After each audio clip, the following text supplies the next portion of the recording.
오늘 우리에게 주시는 하나님의 말씀은 신약성경 누가복음 2장 1절로 7절 말씀입니다. 누가복음 2장 1절로 7절 말씀입니다. 이 계시의 말씀을 봉독할 때 다 함께 살아계신 하나님의 음성을 들을 수 있기를 바랍니다. 그때에 가이사 아구수도가 영을 내려 천하로 다 호적하라 하였으니 이 호적은 구레뇨가 수리아 총독이 되었을 때에 처음 한 것이라. 모든 사람이 호적하러 각각 고향으로 돌아가매 요셉도 다윗의 집 족속이므로 갈릴리 나사렛 동네에서 유대를 향하여 베들레헴이라 하는 다윗의 동네로 그 약혼한 마리아와 함께 호적하러 올라가니 마리아가 이미 잉태하였더라. 거기 있을 그때에 해산할 날이 차서 첫 아들을 낳아 강보에 싸서 구유에 누였으니 이는 여관에 있을 곳이 없음이러라. 아멘. 기쁜 성탄절 아침입니다. 이렇게 얼굴이 다 이렇게 굳어 계십니다. 기쁜 성탄절 아침입니다. 우리 옆에 분들하고 함께 인사를 나누겠습니다. 기쁜 성탄입니다. 우리 지하 예배실도 또 우리 선교관도 함께 인사 나눴으면 좋겠습니다. 감사합니다. 성탄절은 정말 기쁜 날입니다. 세상 사람들은 잘 모르겠지만, 아니 어쩌면 세상 사람들도 어느 정도는 알고 있는지 모르겠습니다. 그러나 좀 잘못 알고 있겠죠. 이 성탄절은 정말 기쁜 날입니다. 이 세상에 일어날 수 없었던 놀라운 일이 일어난 날입니다. 우리들은 그것을 믿고 있습니다. 온 세계가 주님의 오심을 기뻐하고 찬양하고 있습니다. 모든 피조물이 기뻐하고 노래합니다. 예수님의 탄생과 관련하여서 그리 많지 않은 증언들이 성경에 있습니다. 특별히 신약 성경에는 마태복음과 누가복음에 집중되어 나타나고 있습니다. 마태복음과 누가복음은 조금 다르게 예수님의 탄생을 묘사하고 있죠. 마태복음은 왕으로 오신 예수님을 말씀하고 있습니다. 그래서 동방박사 세 사람이 아기 예수께 가서 경배드리는 장면이 마태복음에 묘사되고 있습니다. 반면에 누가복음에는 목자들이 예수님을 찾아가는 장면으로 그렇게 묘사됩니다. 천사들이 들에 나타나서 목자들에게 말씀하여 주시고 목자들이 그 말씀을 따라서 예수님께 나아갑니다. 그곳에 갔더니 구유 위에 놓이신 예수님을 보게 되고 그분께 경배를 드렸다는 내용이 누가복음에 나오는 내용입니다. 오늘 본문 말씀은 누가복음입니다. 오늘 본문 말씀을 읽어 내려가면서 아마 여러분도 종종 그런 생각이 드셨겠습니다마는 저도 어느 날 누가복음을 읽어 내려가다가 구유라고 하는 단어에 마음이 섰습니다. 이 구유라는 단어가 무슨 의미일까? 왜 이 단어가 이곳에 있을까? 하는 생각에 잠겼던 적이 있습니다. 왜 하필이면 구유일까? 하는 질문이었습니다. 말이 좋아서 구유이지 언뜻 듣기에는 굉장히 좋은 어떤 곳에 놓인 것 같은 느낌이 있습니다마는 또 한국말을 잘 알지 못하고 또 어린 아이들은 구유 그러면 굉장히 좋은 곳에 있는 것으로 그렇게 생각을 하는 경향도 있습니다마는 구유라고 하는 말은 먹이통이죠. 여물통입니다. 짐승들이 먹는 먹이통입니다. 그곳에 예수님이 놓이셨다라는 것이 어떤 의미일까 하는 생각을 하게 되었습니다. 나름대로 의미가 있는 그런 표현일 터인데 하나님께서 의도하신 표현일 터인데 그것이 의미하는 바가 무엇일까 하는 생각에 잠겼던 적이 있습니다. 우선적으로 생각이 드는 것은 예수님의 겸비하심이라고 볼 수 있겠습니다. 그것도 이유일 것입니다. 하지만 만약에 예수님의 겸비하심을 이야기하려고 하였다면 굳이 구유라고 하는 그런 것을 사용하지 않아도 되지 않았을까 하는 생각을 합니다. 그냥 마국간에 오셨다라는 말씀만으로도 이미 충분히 예수님은 겸비하신 예수님으로 그렇게 표현될 수 있지 않았을까 하는 생각이 드는 것입니다. 그런데 왜 성경은 구유라고 하는 표현을 쓰고 있을까요? 누가복음 2장 12절 말씀을 보면 이런 말씀이 있습니다. 너희가 가서 강보에 쌓여 구유에 뉘어 있는 아기를 보리니 이것이 너희에게 표적이니라. 성경은 뭐라고 말씀하시냐 하면 표적이다, 이것이 표적이다 라고 말씀하고 있습니다. 무엇이 표적이란 말씀입니까? 구유에 누워있는 아기를 보는 것, 그것이 표적이 된다라는 뜻입니다. 다시 말하면 하나님께서 어린 아기 예수를 표적이 되게 하기 위해서, 표징이 되게 하기 위해서 말 구유 위에 누이셨다라는 뜻입니다. 특별한 의도를 가진 행동이고 사건이었다라는 사실을 말씀하고 있는 것입니다. 그렇다면 이것은 누구를 위한 사건이고 어떠한 의미를 가진 사건일까 하는 질문이 생깁니다. 우선 1차적으로는 목자들에게 주시는 표징이었다라고 볼 수 있을 것입니다. 목자들이 알아볼 수 있도록 하시는 표적입니다. 태어난 아이가 많이 있었을 터이니까, 구유에 누이는 아기는 드물었을 터이니까 목자들이 찾아갔을 때 쉽게 구주이신 예수님을 만날 수 있지 않겠는가 하는 것이죠. 아마도 천사들은 그런 의미에서 목자들에게 이제 너희가 가서 만나게 될 터인데, 아이를 보게 될 터인데 그 아이가 구유에 누인 것을 보게 된다면 그가 바로 구세주인 것을 알라고 그렇게 말씀해 주는 것입니다. 하지만 성경이 말하는 이 표적은 목자들만을 위한 표징이라고 보기는 어려울 것입니다. 오고 오는 세대의 사람들에게 주시는 하나님의 표적이라고 보는 것이 훨씬 더 적합할 것입니다. 그렇다면 하나님께서는 왜 예수님의 탄생의 이야기 속에 이 구유라고 하는 중요한 단어를 집어 넣으셨을까요? 이것을 우리가 한번 깊이 생각해 보려고 합니다. 여러분, 구유라는 것이 무엇입니까? 앞서 말씀드렸습니다마는 말과 소가 먹는 음식을 담는 곳입니다. 여물통입니다. 먹이통입니다. 다시 말해서 이 먹이통에 예수님께서 누이셨다라는 말씀입니다. 짐승들이 먹는 그 먹는 자리에 예수님께서 누우셨다는 것입니다. 전능하신 하나님의 아들이십니다. 외아들이십니다. 정말 황금으로 싸서 모셔도 적합하지 않을 만큼 그렇게 귀하신 분이 이 땅에 오셨습니다. 그런데 하나님께서 그를 말 구유 위에, 그들의 먹이통 위에 놓으셨다라는 것이 성경이 우리들에게 전해주는 내용입니다. 이 먹고 먹이는 먹이의 사슬을 한번 생각해 보십시오. 만약에 우리가 먹이 사슬을 깊이 생각해 본다면 나귀가 먹는 것이 무엇일까요? 그것은 아마 그냥 풀이고 초식이 아니겠습니까? 그 위에 육식동물들이 있지 않겠습니까? 사자가 있을 것이고, 또 그 밑에 또 다른 동물들이 있을 것이고, 그 밑에 또 다른 동물들이 있을 것입니다. 맹수들이 있을 것입니다. 그 밑으로 약육 강식의 도표를 따라서 그렇게 내려가다 보면 맨 아래에 있는 동물이 나귀이고 말이고 소일 것입니다. 그들은 그저 주인이 주는 것을 먹으면서 초식으로 살아가는 그런 연약한 동물들입니다. 그런데 예수님께서 그 나귀들이 먹는 여물통 위에, 소들이 먹는 여물통 위에 예수님께서 오셨다는 것입니다. 이것이 우리를 놀라게 하는 것입니다.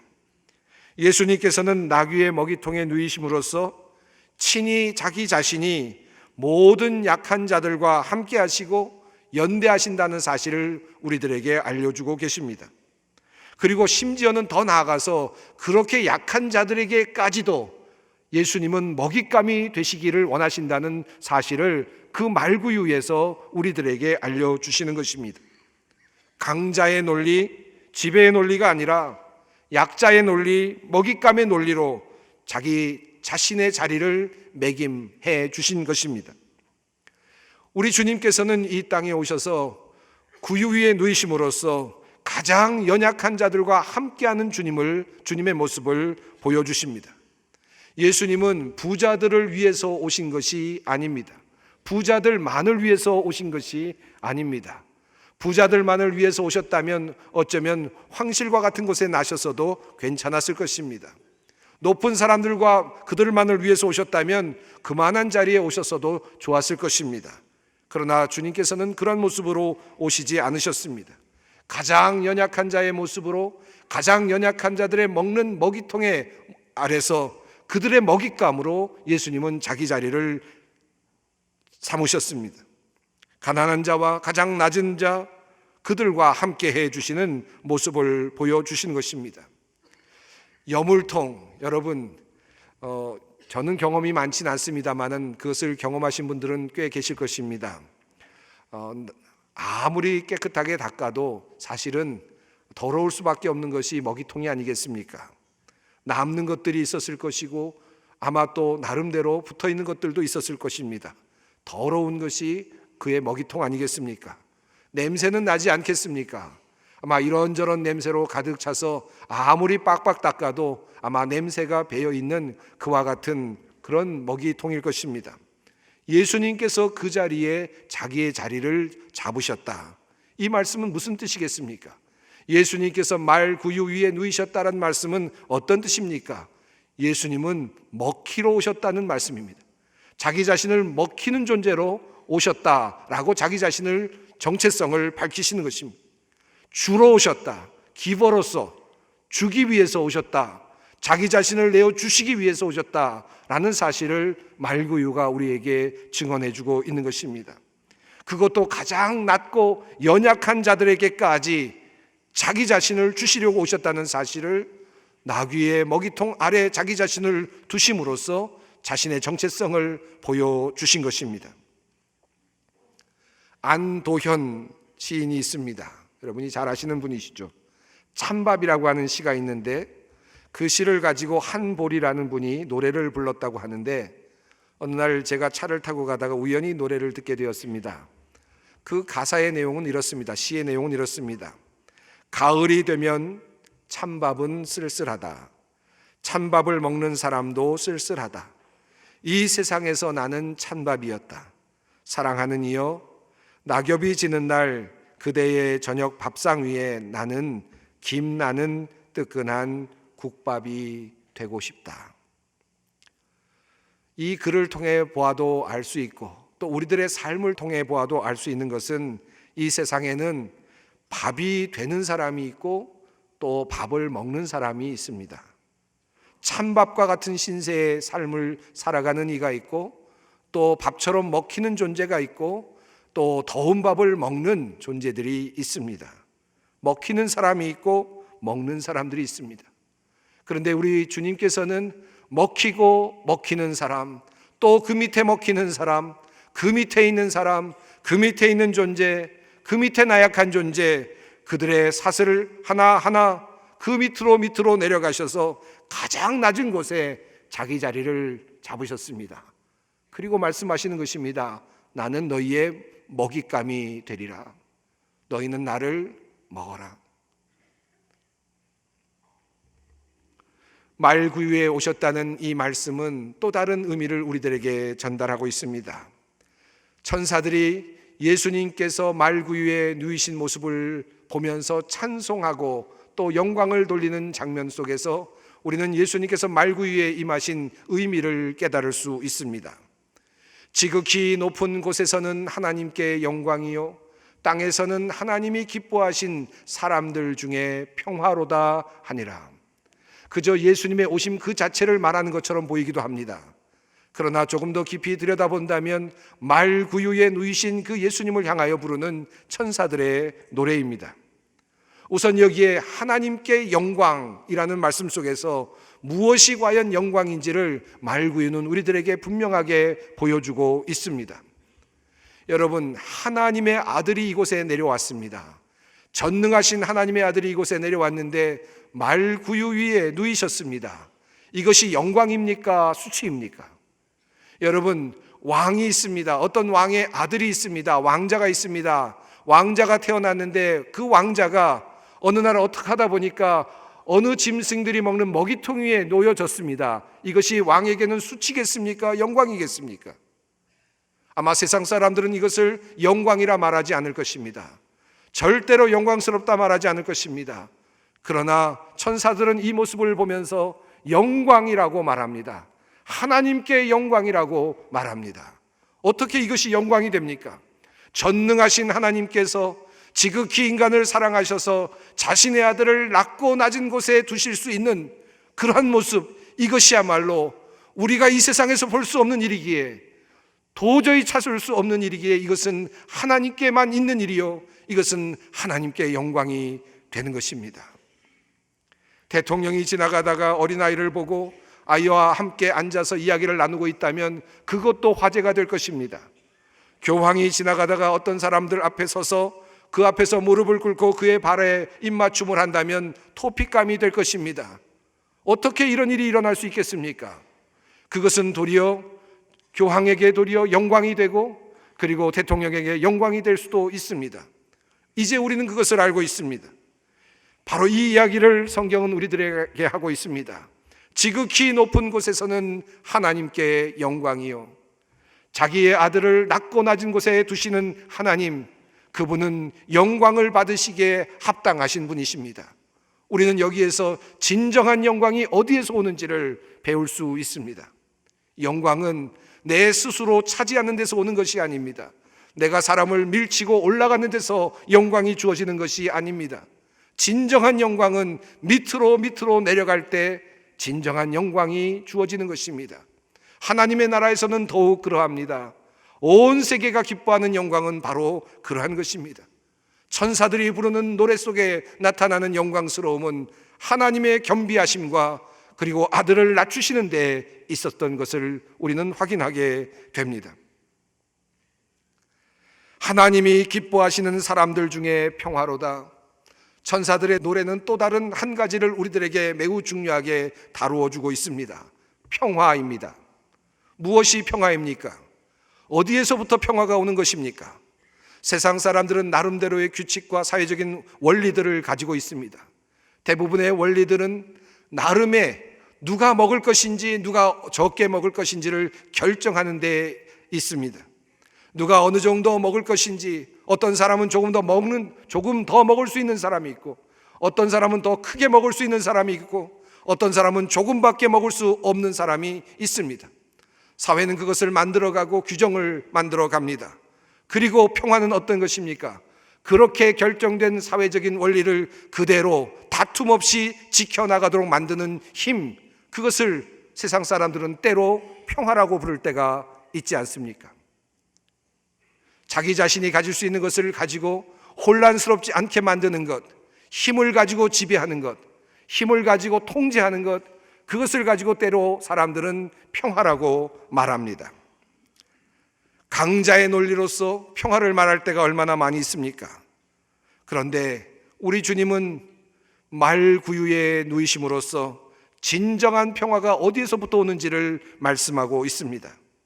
강자의 논리가 아니라 누군가가 스스로 약한 자가 되어 스스로 먹잇감의 자리에 놓이게 될 때 진정한 평화는 거기에서부터 시작된다는 사실을 말씀하고 있습니다.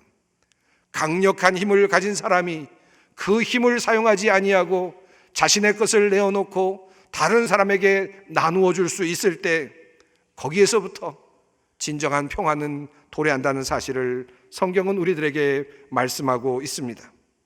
예수님은 스스로 자신이 먹잇감이 되시기로 결정하셨습니다.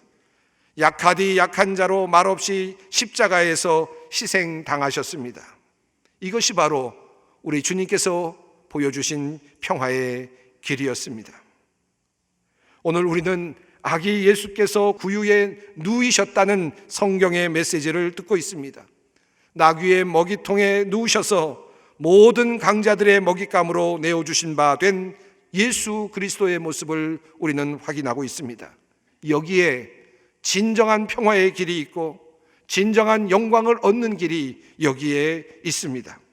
천사들은 노래합니다. 평화를 노래하고 그리고 하나님께 영광을 돌리는 노래를 부르고 있습니다. 강자들의 포효 소리가 더욱 크게 들리는 요즘에, 힘이 있어야 함을 절실히 느끼는 요즘 세상에 우리 주님께서는 내가 누웠던 구유를 향하여 시선을 두라고 말씀하고 계십니다. 진정한 영광이 어디에 있는가? 진정한 평화는 어디에서부터 시작되는가? 우리 주님은 구유를 보라고, 말 구유를 보라고 그렇게 우리를 초청하고 계십니다. 또 한 가지 우리가 살펴보아야 할 일이 있습니다. 구유가 표적이 된다면 어떤 의미가 있습니까? 한 가지 매우 중요한 것은 약속의 성취로서의 구유의 모습입니다. 이것은 매우 중요합니다. 조금 자세하게 여러분에게 설명을 드리고자 합니다. 구유는 하나님의 구속의 역사 속에 있는 한 정점이기도 합니다. 인간은 먹는 존재입니다. 독일의 유물론 철학자 포에르바하가 말한 것을 인용하지 않더라도 인간의 본질은 그가 먹는 그것입니다. 창세기에 나오는 인간 창조의 이야기를 보면 인간은 무엇보다도 먹어야 하는 존재로 드러납니다.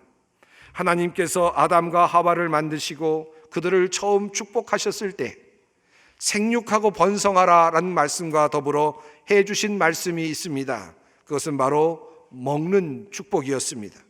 창세기 1장 29절의 말씀입니다.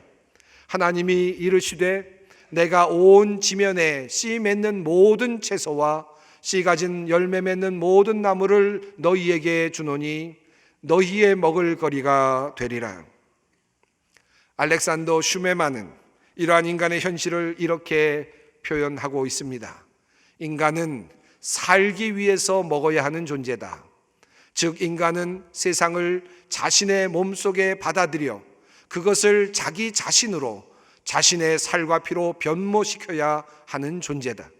인간은 정말로 그가 먹는 그것이다. 그리고 온 세상은 인간을 위해 차려진 하나의 거대한 잔치상이다. 창조와 더불어 나타나는 하나님의 모습은 인간에게 먹을 것을 풍족하게 마련하여 주시는 분으로 나타납니다. 에덴 동산에는 아담과 하와에게 허락된 수많은 먹을거리들이 있었습니다. 생명나무의 열매가 당연히 있었고 그리고 모든 것을 먹을 수가 있었습니다. 그러나 하나님은 단 하나만은 먹지 못하도록 명령하셨습니다. 바로 선악을 알게 하는 나무의 열매입니다. 하나님은 처음부터 인간의 식탁에 먹을 수 있는 것과 먹을 수 없는 것을 나누어 구별하여 주셨습니다. 먹어서는 안 되는 것을 먹으면 인간은 죽을 수밖에 없다고 말씀하셨습니다. 선악을 알게 하는 나무의 열매는 먹지 말라. 내가 먹는 날에는 반드시 죽으리라 하시니라. 한마디로 말하면 에덴 동산은 아담과 하와에게 차려진 거대한 식탁이었습니다. 영원한 식탁이었습니다. 풍요로운 식탁이었습니다.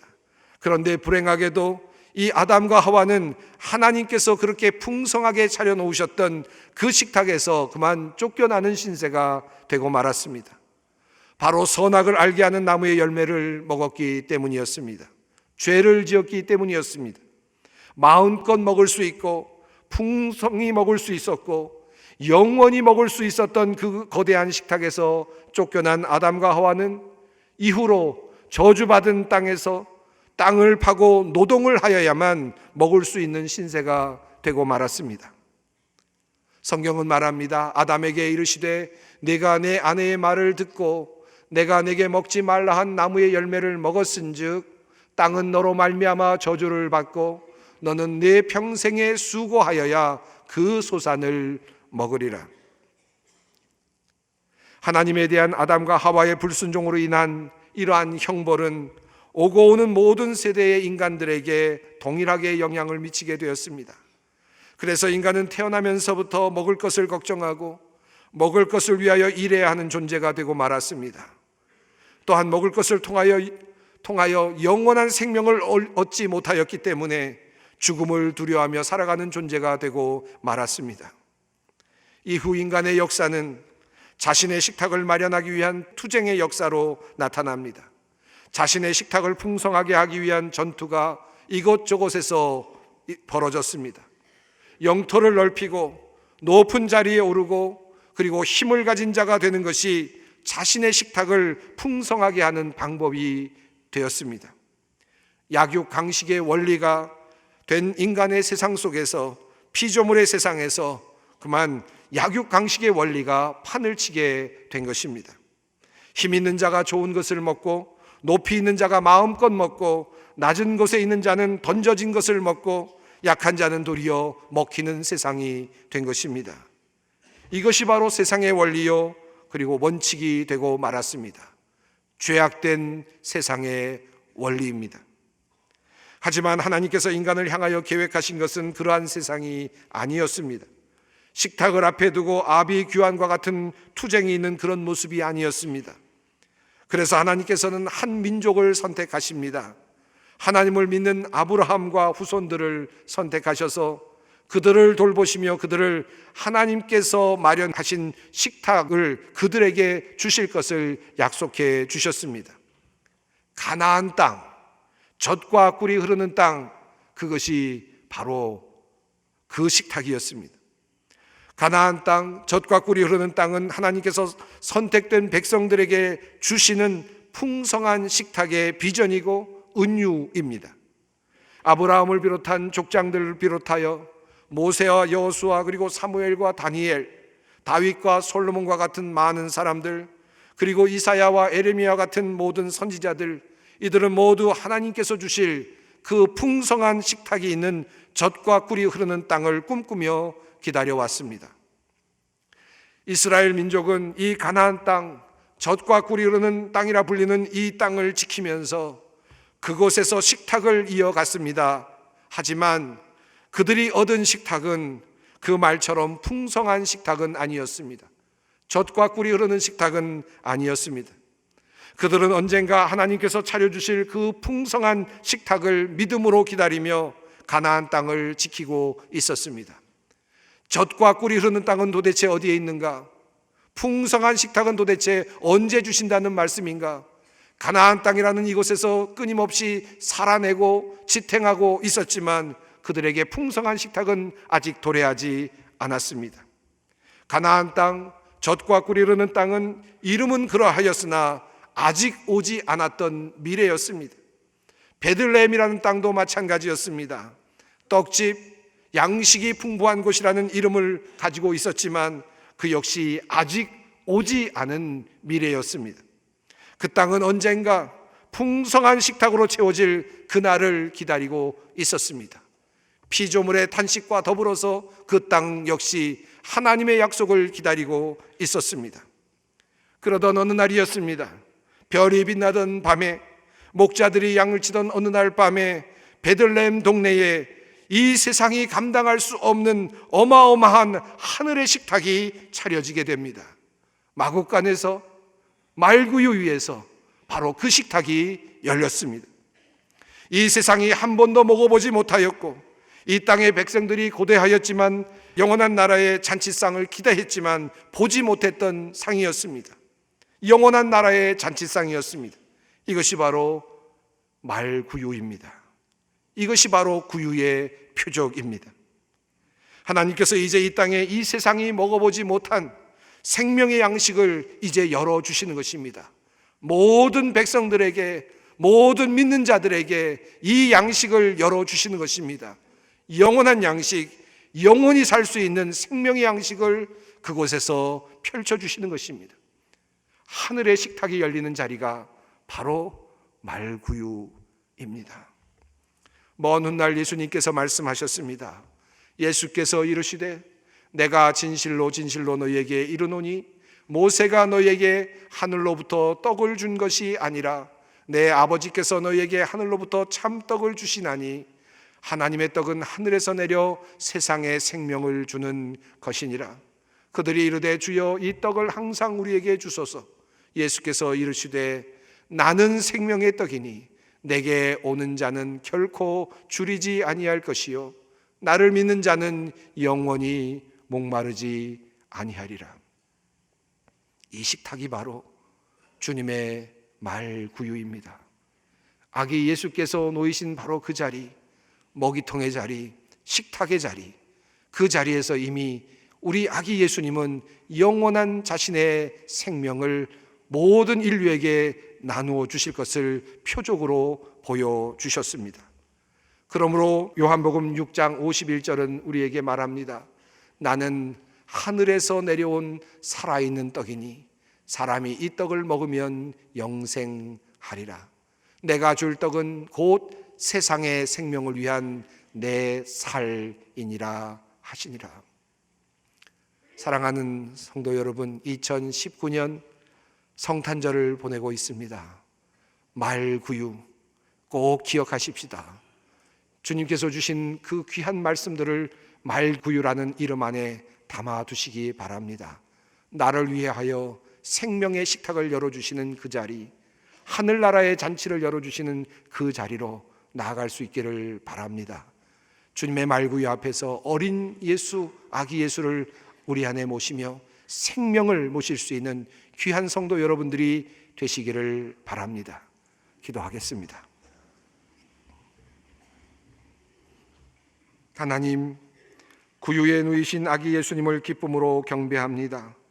우리를 위해 생명의 떡이 되신 주님, 우리에게 큰 식탁을 베푸시고 생명의 양식을 얻게 하시니 감사합니다.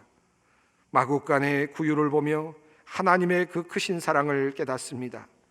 우리도 주님께서 보여주신 그 모범을 따라 낮은 곳 연약한 이들과 함께하며 참 생명, 영원한 생명을 나누게 하여 주시옵소서. 예수님의 이름으로 기도드리옵나이다. 아멘.